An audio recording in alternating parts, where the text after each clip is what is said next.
Leto je v plnom prúde a niektorí z nás sa na dovolenku ešte len chystajú. Ak si vyberiete na prepravu k vašej vytúženej destinácii auto, mali by ste ho pre vašu vlastnú bezpečnosť dať prezrieť v autoservise. Ten je navyše u väčšiny autorizovaných servisov vykonávaný zadarmo. Je to možno banálny úkon, ktorý trvá zväčša 10 minút, no často veľmi dôležitý, pretože vám môže ušetriť nemalé financie. Ak ste zvedaví, čo technik na vašom aute kontroluje, v nasledujúcich minútach sa na tento úkon pozrieme podrobne. Začneme kontrolou tlmičov, kontrolou brzdového ústrojenstva, to znamená základné veci, čo sa týka bezpečnosti auta, kontrolu únikov prevádzkových náplní, nastavenie, skontrolovanie geometrie, skontrolovanie nastavenia svetel. Všetky tieto veci majú najdôležitejší vplyv na bezpečnosť a vašu spokojnosť počas vašej cesty na dovolenku.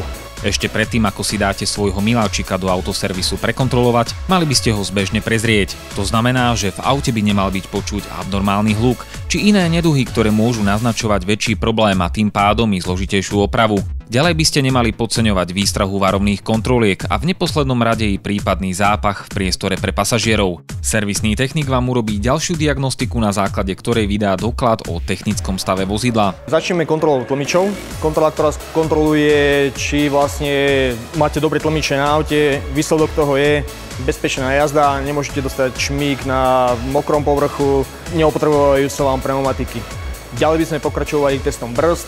Test brzd, asi najdôležitejší segment na aute, aby fungovali správne, rovnomerne, hlavne, čiže zase ide o to, aby ste nedostali ten šmík, aby auto malo dobré brzdné vlastnosti, čo sa týka kritických situácií. Test tlmičov spolu s testom brzd trvá približne 2 minúty. Na ďalšom pracovisku sa kontroluje podvozok, geometria kolies, nastavenie svetiel a prevádzkové kvapaliny.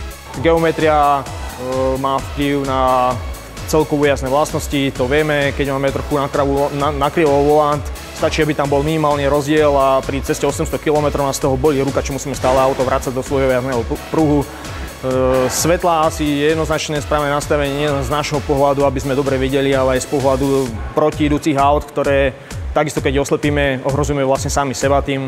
A samozrejme kontrola prevádzkových náplní, úplná štandardná vec a kontrola podvozkových častí, čo sa týka úniku nejakých kvapalín. Servisný technik vám vydá po kontrole technický list. Z neho vyčítate prípadné nedostatky. Ak je všetko v poriadku, nič nebráni tomu, aby ste sa vydali autom na vytúženú dovolenku vzdialenú i niekoľko tisíc kilometrov.